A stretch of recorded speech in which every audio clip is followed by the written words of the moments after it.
This is Waco, in the heart of Texas, just 18 miles from President Bush's ranch. Texas Rangers are on the trail of a wanted fugitive. It's law enforcement in the spirit of the Wild West.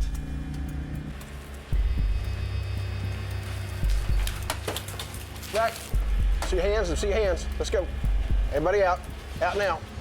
Keep your hands. Anybody else in there? Yeah, my husband, he's naked. Tell him come out. Come on out. Let me see your hands. Let me see your hands now. Show me your hands. Come on out. Get out now. Now. Step out. What's your name? Ted Bill. What is it? Ted Bill. George Bush became governor of Texas by promising a return to the cowboy tradition of getting tough on criminals. It worked. Crime in the state was halved, and Bush moved on to the White House. I'd come to Texas to see what we in Britain could learn from Bush's experiment in the Lone Star State.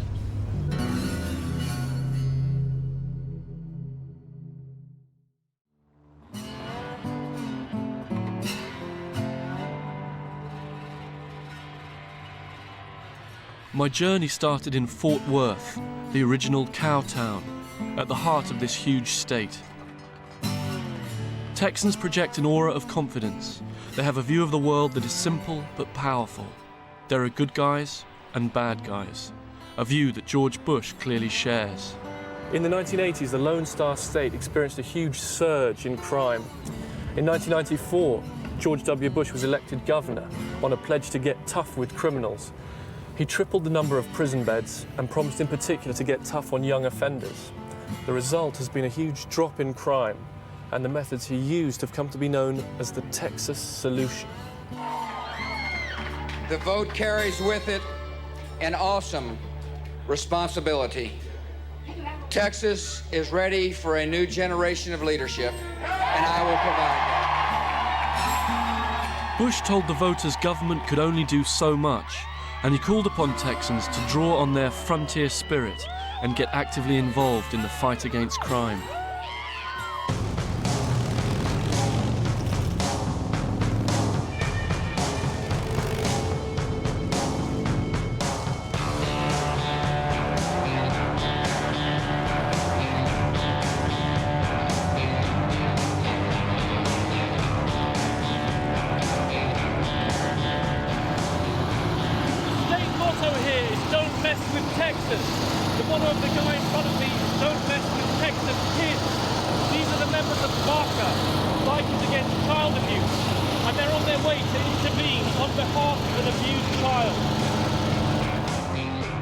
Bikers against child abuse may look like outlaws, but these are the sort of active citizens that Texas produces.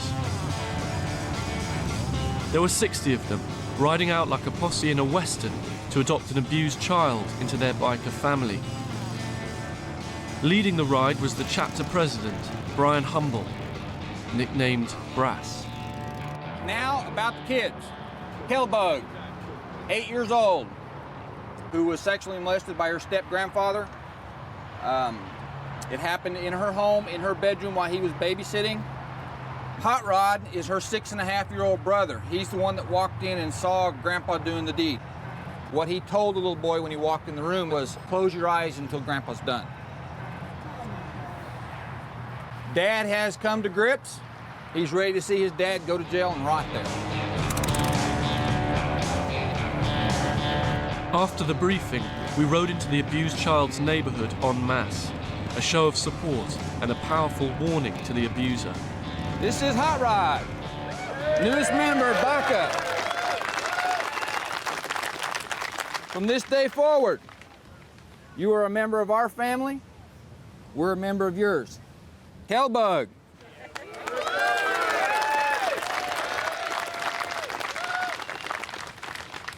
We're here for one reason only, and that's to support you guys and protect you guys. We don't want you guys to feel afraid anymore, okay? I thought the children might be intimidated, but they were totally won over by their new guardians. Take care, okay? You need anything, you let us know, okay, buddy? All right. What's the motivation for the members of Baca? Why do they get involved in this? A lot of our members were abused as children, and they didn't have the support network that we provide. 15, 20, some 30 years ago. Do you think there's something particularly Texan about that? You know, you're heavily involved in something which I think in Britain people would leave to the police or the social services or some... Social services in the state of Texas can only do so much.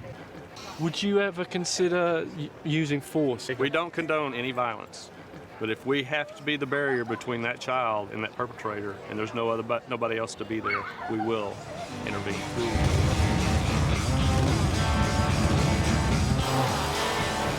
There was something typically Texan about the bikers' desire to stick up for what they thought was right. These were modern-day cowboys, driving off the bad guys and riding into the sunset with their job done.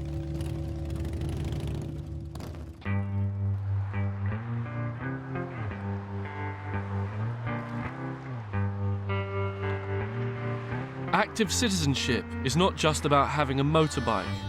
Under Bush, radical new gun laws allowed every Texan to feel like a modern-day cowboy. From Fort Worth, I drove south to Austin, seat of the state government. Gun control was central to Bush's campaign for the governorship here in 1994. His predecessor, Ann Richards, had said she would veto a bill that would have given Texans the right to carry concealed handguns. Bush said that if elected, he'd sign the bill into law, and he was duly elected. I'm off to meet a woman who, in 1994, was just an ordinary Texan citizen, but who became central to the adoption of the so-called concealed carry law. Susanna Hupp used to be a physiotherapist. One day in 1991, she met her parents for lunch in her favourite diner, and her life changed. We were done eating, and all of a sudden this guy drove his truck through the window. And of course we thought it was an accident. And then we heard gunshots.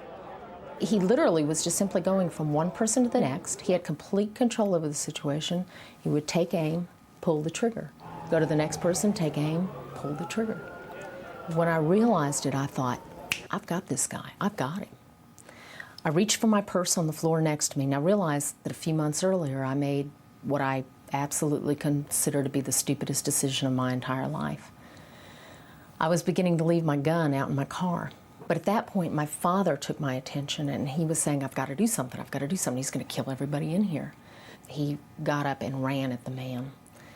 But again, the guy had total control of the situation, and he just simply turned and shot my father in the chest. My mother crawled out to where my dad was and was cradling him, and the guy got to her. She looked up at him. He put a gun to her head. She put her head down, and he pulled the trigger. 23 people were killed that day. Susanna believes that if it had been legal to carry her gun, she could have saved her parents' lives.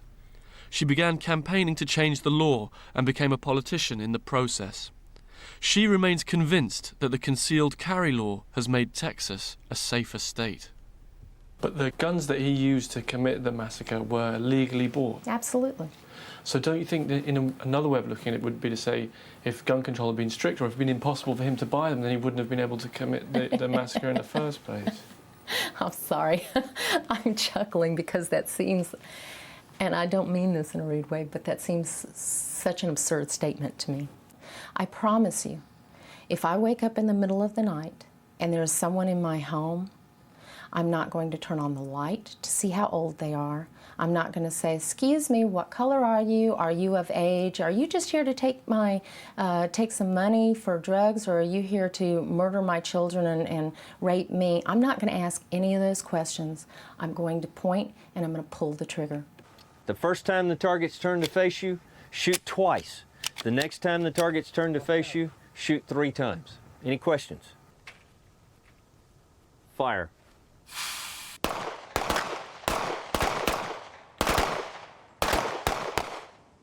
In advocating stricter gun control, I'm the extremist. Texans agree with Susanna Hupp and George Bush. They want the right to protect themselves and their families. Since the concealed carry law was passed, 250,000 permits have been issued. Supporters of the law say it's caused a measurable drop in crime. Okay, shooters. This is 5 rounds in 10 seconds from 21 feet. 21 feet is the distance at which, if you're in a confrontational situation and somebody charges you, this is the minimum distance that you need, or they'll get to you before you can defend yourself. Any questions? You may load your weapons with 5 rounds.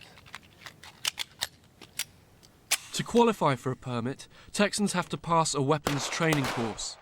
I'd come to the outskirts of Austin to a course run by Tom Schaefer, a former police officer.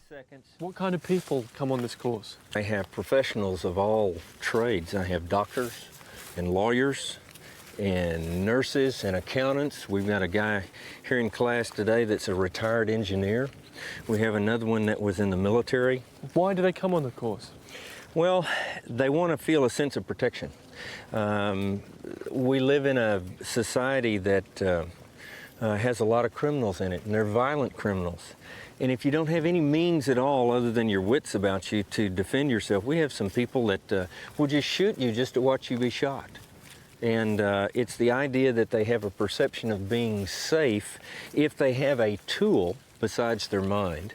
Do you think that an armed society is a safer society? I'm convinced of it. From all my years in police work, you know, I never did have an honest citizen pull a gun on me. Why did you want to have the concealed carry permit? Because I want to be able to protect myself. No one else in some instances can do that for me. Not the police, not my husband. I think that's an interesting thing. This one piece will make 52 layers. Watch on mobile devices or the big screen. All for free. No subscription required. There's just a lot of situations that an innocent person can get themselves into where there's a possibility of the need to defend yourself. And I hope that I never have to do it, but I wanted the permit to be able to have the right to protect myself and my family. Say a police officer pulls you over and asks for some form of ID and you hand him that concealed carry permit. What does that tell him about you? Anytime you stop a car, you don't know whether he's a good guy or a bad guy, because what's a bad guy look like?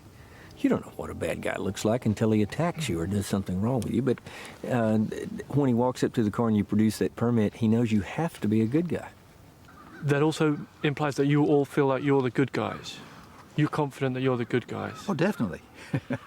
Definitely. How do you know who the bad guys are? Attitude. Okay, Oscar, you've just pulled up at a traffic light. You've got traffic in front of you. You've got traffic in back of you. And somebody approaches your vehicle. Just handle it, okay?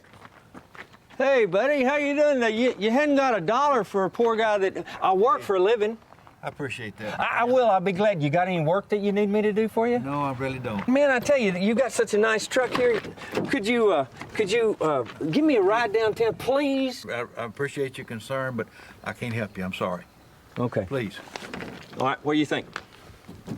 Do you think it's a wise idea to let a stranger open your door? No. Okay, let's try it again. Hey, buddy. How's it going today? You need your windows washed? Hey, no. Hey, get out of that truck. Back off. Okay, that's exactly what you're supposed to do. When that door came open.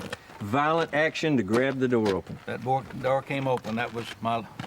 Go ahead. He made a move at you. He made an aggressive... He turned nasty. Aggressive move to get to him. When he pulled that door, he violated my space. After he told me to back off. How's that going to stand up in a court of law? Because it's a reasonable fear. Is it reasonable for somebody to come up to your door and jerk your door open? What good could come out of it for you for a perfect stranger coming using physical force to try to get to you? Perfectly okay. After a week in Texas, it struck me that George Bush's call to arms had found a receptive audience. Texas's self-styled good guys were not only willing to uphold the law, they were ready to enforce it.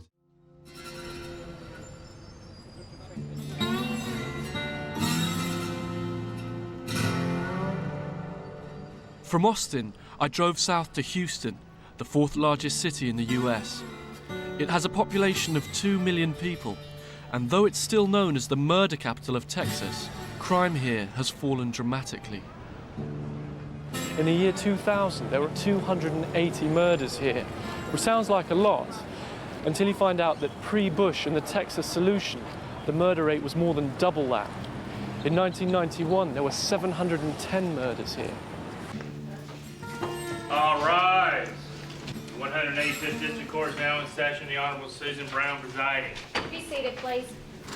Mr. Lawrence, you're before the court, charged with a motion to adjudicate your guilt for the offense of aggravated assault.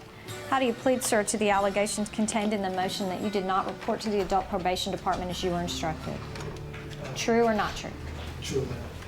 Having nothing further to say, is the order of this court that you be remanded to the custody of the Harris County Sheriff to be transported to the... Even with crime supposedly cracked, there are more murders in this city every year than there are in the whole of I England. won't give you credit for any of the time you've been in custody, but I cannot give you credit by law for the time you spent in boot camp.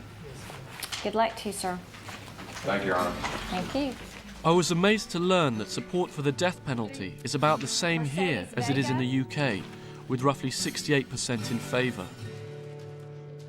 Texan justice reflects the public's wishes much more directly than in Britain. One aspect of that is that even judges and district attorneys are elected. I think it's interesting to people in the UK that you guys are elected. Do you think that makes a difference to the kind of justice that you mete out? Or do you think that in some way you're answerable to the people that elected you? Oh, I certainly think you're answerable to them, because I think that what the wishes of the general public, of the community, should be reflected here. And I think that we get a sense of that in trying cases. You know, we see what juries give to particular people for particular crimes. I'll tell you that in the cases that we try, those 12 people that we put in the jury box they're tough. Sometimes their verdicts are surprisingly strong. How many capital cases have you presided over as a judge? As a judge, 5. And how many of those? So they were seeking the death penalty in all The those state cases? was seeking the death penalty in each of those cases. And what were the verdicts reached? All of those defendants were found guilty, and all of them received the death penalty. And the death penalty being carried out? No. No, they're all in the appellate system, either in state court or in federal court at this point. Did you agonize over the cases? Did it bother you that you were seeking to end someone's life, however heinous a crime they might have committed? I don't know if agonize is the right word, because at the prosecutor's office, you're dealing with the victims' families on a day-to-day basis, and you know what effect this has had on their family. And so you more see it, when you see it from that victim standpoint, and you know how horrific the crime is, your concern about the offender is not as great. More than half of the judges in this district are women, but there's nothing particularly feminine about the county's zeal to use the death penalty. Whether women or men, they wouldn't win their elections if they stood against it. For District Attorney Chuck Rosenthal, it's also a matter of religious conviction. How do you reconcile it with your conscience, seeking the death penalty, well, seeking to put someone to death? Do you have any difficulty with it? I think the death penalty is a biblical proposition, and I believe the Bible, and so I don't have any personal reservations about the death penalty. But the Bible does say, "Thou shalt not kill." Doesn't that apply? No, it says, "Thou shalt not murder." If you look at the modern translations in Deuteronomy and Exodus, it says, "Thou shalt not murder," and provides some very stiff penalties for those who do commit murder.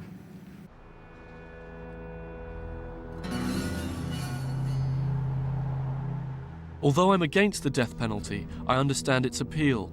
But I was surprised to find the DA of Harris County using the Bible to justify it.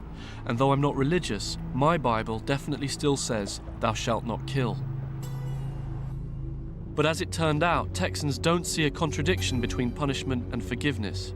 In fact, I was about to meet some who were in favor of both. I'd heard about a victim support group in Houston called Bridges to Life, most of whom were pro the death penalty, but who also feel that forgiving the murderer is part of the healing process. I just wondered if you could go around the room and briefly say what your experience of violent crime has been.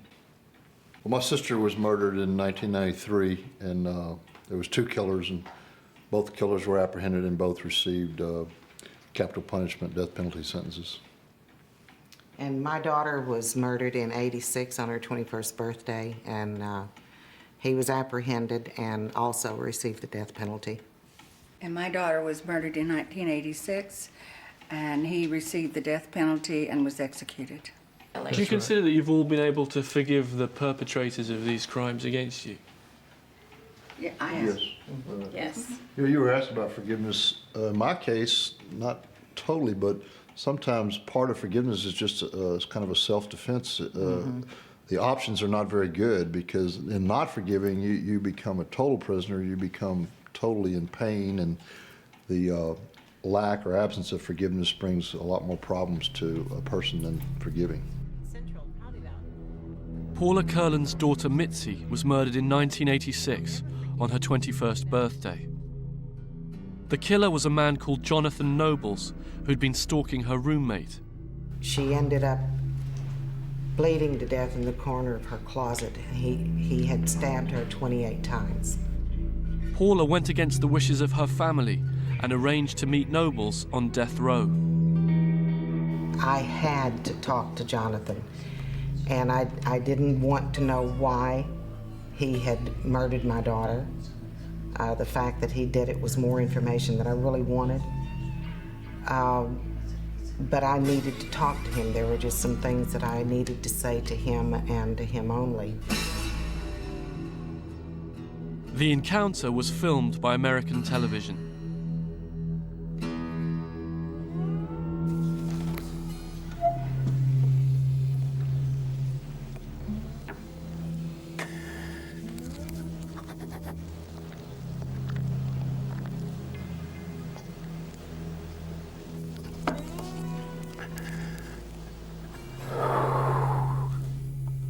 Pretty hard, isn't it?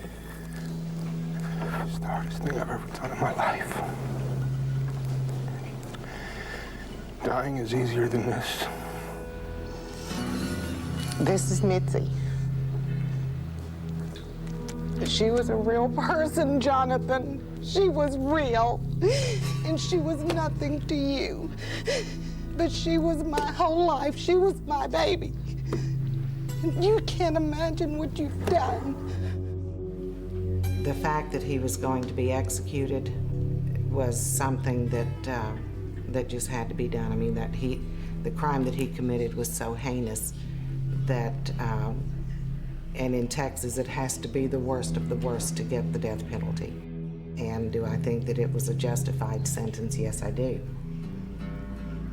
When God let me know that I didn't have to forgive what he did, that I had to forgive him, it was very difficult. And I still fought the fact that I had to do it, but being a Christian, it's something that you have to do. Jonathan Nobles was executed by lethal injection on the 7th of October 1998. Instead of a last meal, he took communion. Paula Kurland attended the execution. In Texas, forgiveness does not mean mercy.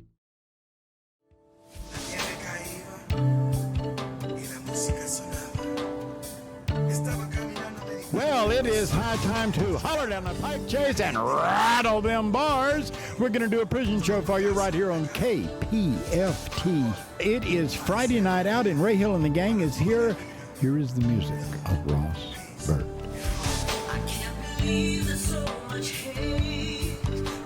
I was halfway through my journey in the Lone Star State. The Texans I'd met seemed to be telling me that Bush's approach had been a total success. Yet I was about to see a different side of the Texas solution.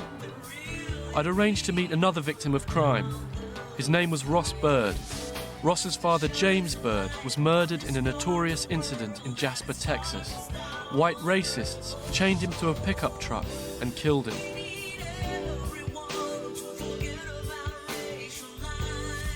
Ross and I had been invited to a debate about justice on talk radio, hosted by an ex-convict and a Houston defense attorney. Question. We have 2.1 million people locked up in a nation the size of the United States. Is that too many? It's not too many if you consider that in Texas, that's probably one of the reasons for the reduction in crime on the streets. We've locked them up. Marcel, what do you think about from the other side of the pond? What I've seen so far is that it seems the state, there's no shortage of political will to get tough on crime and hand out long sentences and the death penalty. I was also struck by something Ross said earlier, which is that there are more black people locked up in Texas than there are in schools. Mm-hmm. And that seems an astonishing statistic to me. they're the ones that are committing the crimes. We don't lock up people for not committing crimes. The black community just has to get it, the culture has to get to where they're a no-nonsense culture. They're not going to tolerate it. But this business that we're racist, we're locking up black people, that's not true. Every black citizen in Texas knows that history, do they? We are the only race that haven't got reparations. People want to forget that we built this country. I think black people ought to be very grateful that they're in this country and that they have these the opportunities that are available, and all you got to do is access it. This country has responded more to the black people than we can. The discussion degenerated from there, but it touched on some raw issues, a reminder of the deep divisions in Texan society. For whatever reason, the minority blacks and Hispanics make up the majority of the prison population. I followed Ross across town to a church in a Houston suburb. It was an anti-death penalty meeting. There wasn't much of a turnout. In Texas, executions are often better attended than this. Ross opposes the execution of his father's murderers. He's also been brought up on the Bible, but his was the old translation, which still says, "Thou shalt not kill." This all began off a conscious mind decision. My manager, Ricky Jason, he was asking me, are you going to go to the execution? And around about that time, I was thinking, no, I don't want no part of it. That's not going to really help me any way, form, or fashion. People would understand, I think, if you said, not only do I want them dead, I want to see them dead in as horrible a way as they put my father to death. That right there only keep the hate going. They've been going on for all the years. It was just, I would be the poster boy for the death penalty, and that's not how my life's gonna go.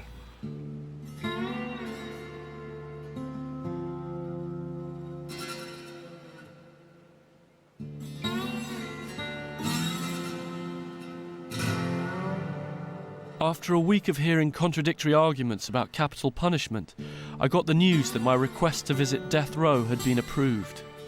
There was an inmate I wanted to speak to. Back in Houston, Judge Susan Brown had told me about a man called Bobby James Moore.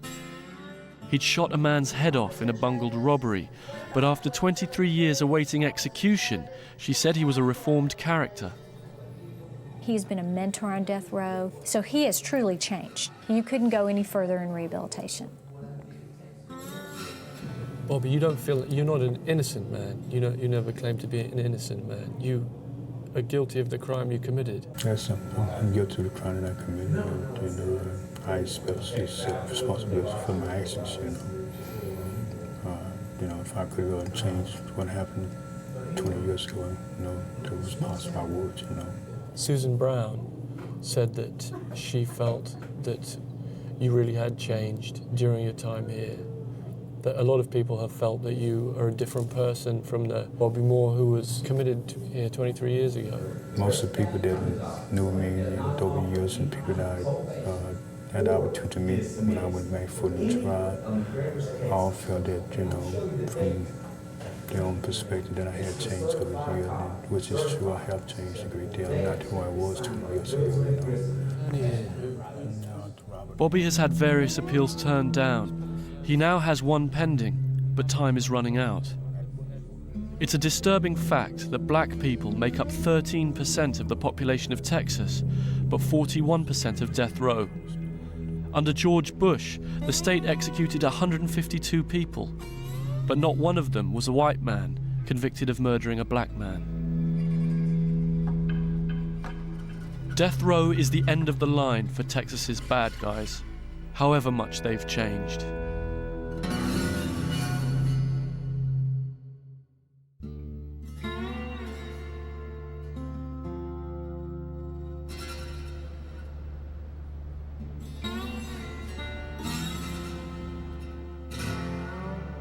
But in George Bush's Texas solution, there is a way to turn bad guys into good guys. Those who are people of faith, they are blessed, they are made happy, they are favored by God with the faithful Abraham. Listen to these words again. It's a scripture foreseeing that God would justify you because of your faith, proclaimed the good news to Abraham in this promise, saying, in you shall all the nations of the earth be blessed. So the man in here who begins to trust in God alone, his life is going to be blessed, made happy, and favored by God, the way it was with Abraham. This is Bush's biggest innovation, a by now familiar Texan combination of God and punishment, America's first religious prison, and regarded as a model for what the president calls faith-based initiatives. By each one of us taking your word and trusting you with it. The Vance unit opened in 1997. It houses almost 300 inmates who apply to join when they're within 18 to 36 months of the end of their sentences. They lose privileges when they come here, and they don't get released any quicker, but they receive intensive Bible study and support when they're released. Statistics suggest that the program has cut the rate of reoffending. I wondered if it was real, or the convenient conversions that critics call jailhouse religion. Salvador Delgado used to be a gang member and drug dealer. He came to the Vance unit while serving time for his 5th offence, assaulting a police officer. He told me the unit is run like a college. Between 30 and 40 inmates enter the program in each intake and live and study together. He told me about life before he found Jesus.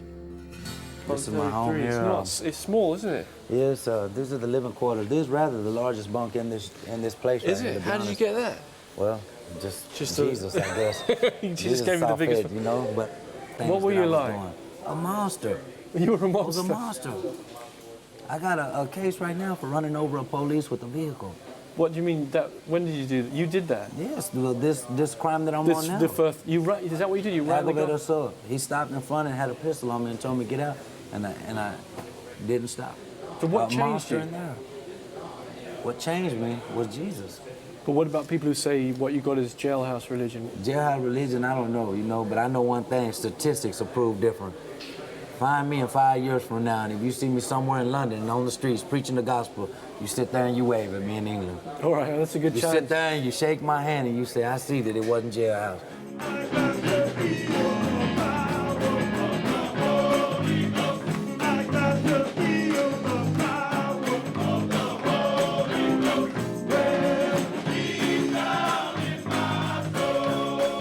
While he was governor, George Bush made a very public visit to the Vance unit. Bush famously became a born-again Christian on his 40th birthday in 1986. This is one of his pet innovations. It's mold-breaking. Not only does it involve a charity providing a government service, but it also runs against America's traditional separation of church and state. The program director is Philip Dortridge. Is it real, or is it jailhouse religion that they're getting here? Well, I think you've seen today, and I think that's one of the greatest things about you coming out here is you could feel it. And I think that's something every day that I can feel, I can see, and we can touch. I really don't think in jailhouse religion you can do that. He's very popular with the president. He's very proud of this program, isn't he? Definitely. And when he was governor, obviously he made the decision to give us an opportunity to open this unit. Has visited here once as governor. And has talked about us several times, but I think that just goes back to his views on his own personal faith and what he really believes works and what's worked for him personally. Oh, beautiful, my sweet, sweet song. I will sing again.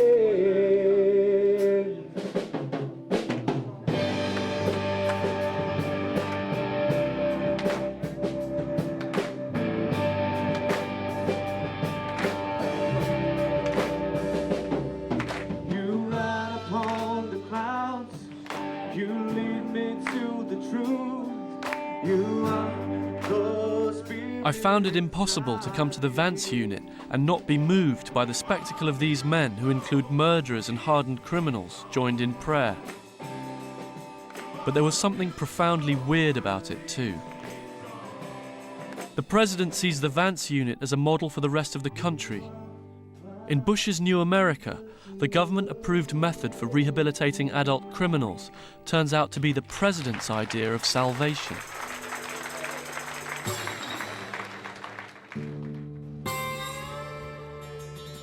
As we finished our visit, we were allowed to film 3 inmates graduating from the program. Armed with their Bibles and their new faith, they were off to rejoin society. Born-again good guys.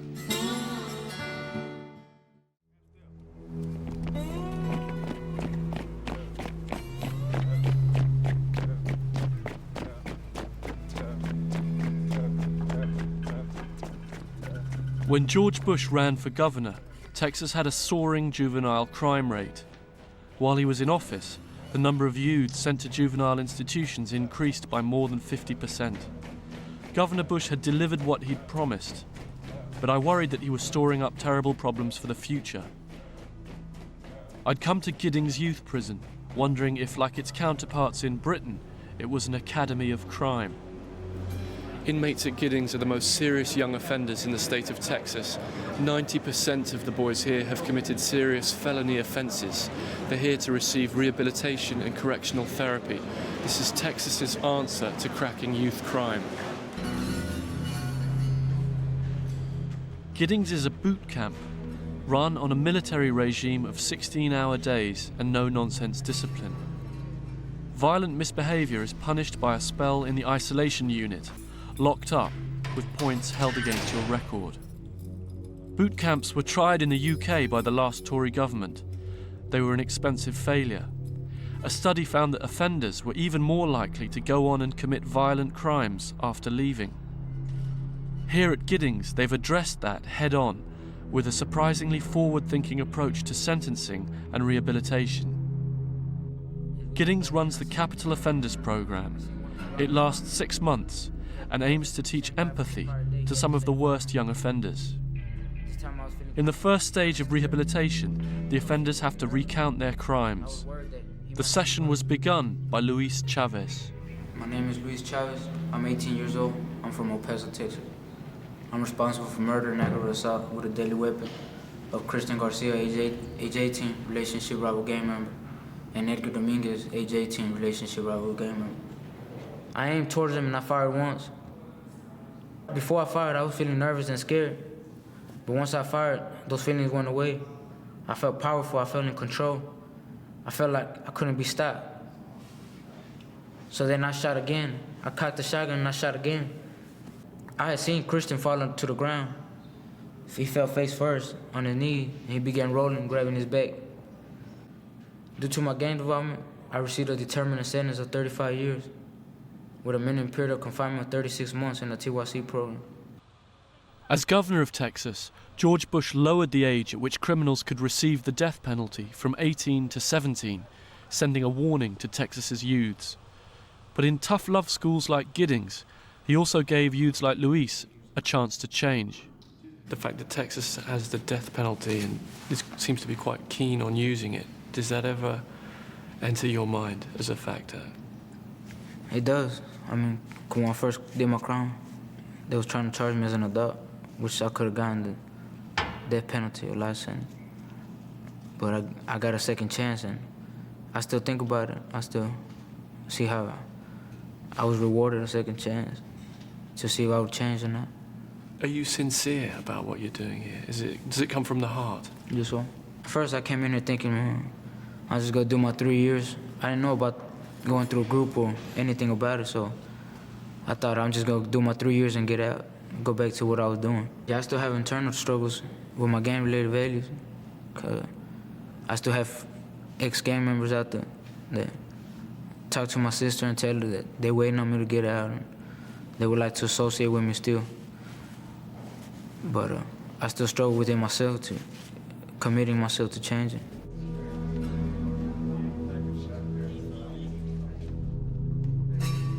Youths at Giddings are encouraged to go back to their schooling to prepare themselves for work in the outside world. 18-year-old Prassett has just passed his high school diploma and is preparing to leave in a few months. Prassett was a member of the Asian Pride gang from Amarillo and was involved in the ambush of a rival gang member. You shot one guy in the back. What happened to the man you shot? Man, I shot.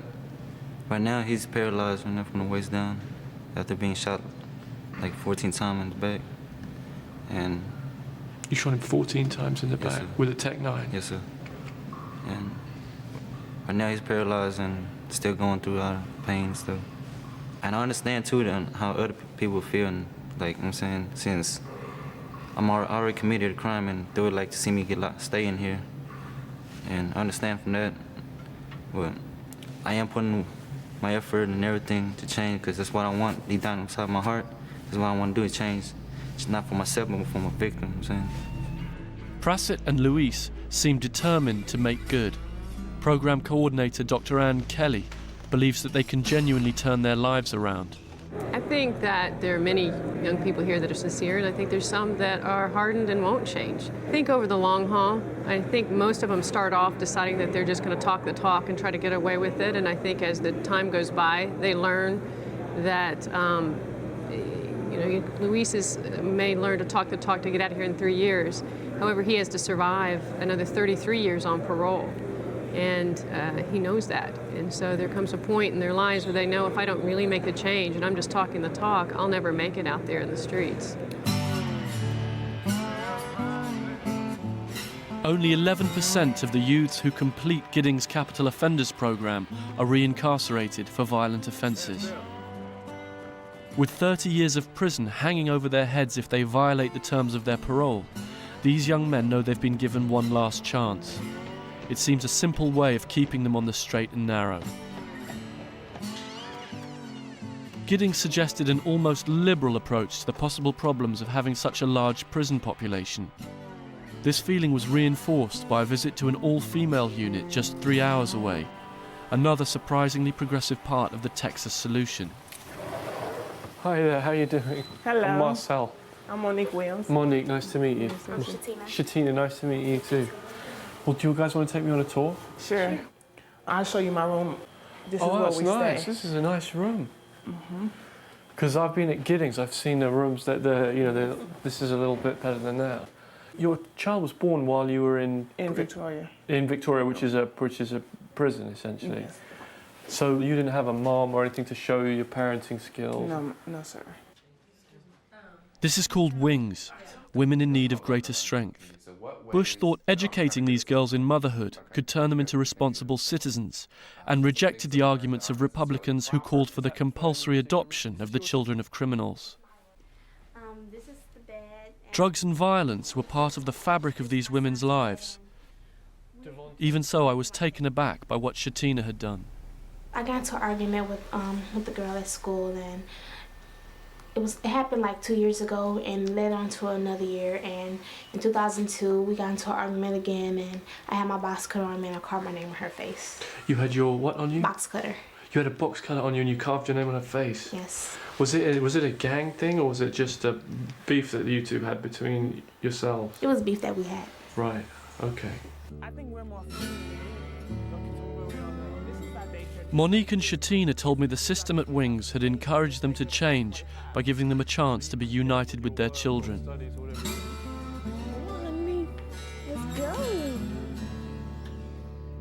What do you think you've learned here? Most of all, I learned a lot of responsibility, a lot of independence. And you feel confident that you're ready for the big bad world? Yes, sir. And this is my second time going to independent living. The first time I messed up. Now I'm going back again and trying to do it different. What's the difference between this time and the time you messed up? The first time, because I was still into drugs, it's all about my son. It's not about me. I'm not the only person living my life no more. I have to live my life for my son.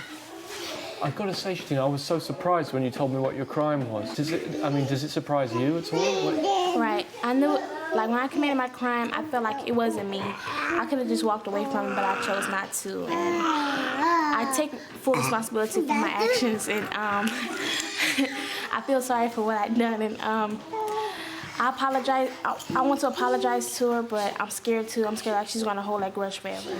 What are you going to do when you get out? What will be the plan? I'm going to go find a job at like a McDonald's, or I just stay in school, attending Hastings and A-Leap School District. Is that going to be a different school from the one you were in before? Right. Okay. Thank you. Shatina would be graduating in a week. In a way, getting through Wings was the easy part. Working and raising a child in the rough neighborhood she'd come from would be much harder. I worried that this might not be her son Devontae's last experience of the Texas solution. It's estimated that 1 out of every 10 American boys born in 2001 will go to jail in their lifetime. But for black male children, the figure is closer to 1 in 3.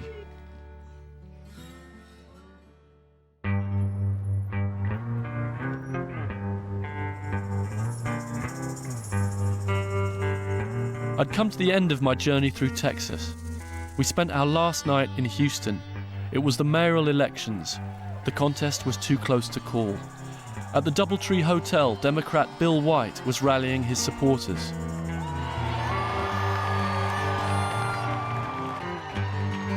Across town, Orlando Sanchez, the Republican candidate, was also claiming victory.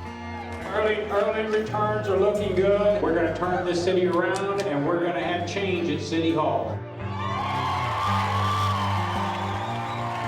I'd seen what the Texas solution had achieved, and I wanted to know from everyday citizens whether they thought crime was still a problem. Crime, is it a big issue for Houstonians? No, I don't. At this point in time, no, I don't believe it is. There were so many other areas, so many other issues that predominated. Over the last 10 years, a lot of our judges have become much more conservative, a lot tougher on crime. And I think we've got a lot of transportation issues the city's grappling with. Is crime a big issue this time round? No, traffic. Traffic is bigger than crime. Whatever their politics, these white middle-class Houstonians felt the Texas solution was the right one, and they wanted more of the same. Looking back over my journey, I couldn't help fearing the long-term consequences of the Texas solution. If Texas were a country, it would have the highest incarceration rate of anywhere in the world. And while Bush was building more prisons, the number of Texans living in poverty, a root cause of crime, increased by about 20%. I felt I'd gotten insight into Texas itself and its view of the world, a view deeply infused with religion that divides people into good guys and bad guys, which sees things in black and white, and which, through its most famous son, is now shaping the whole world.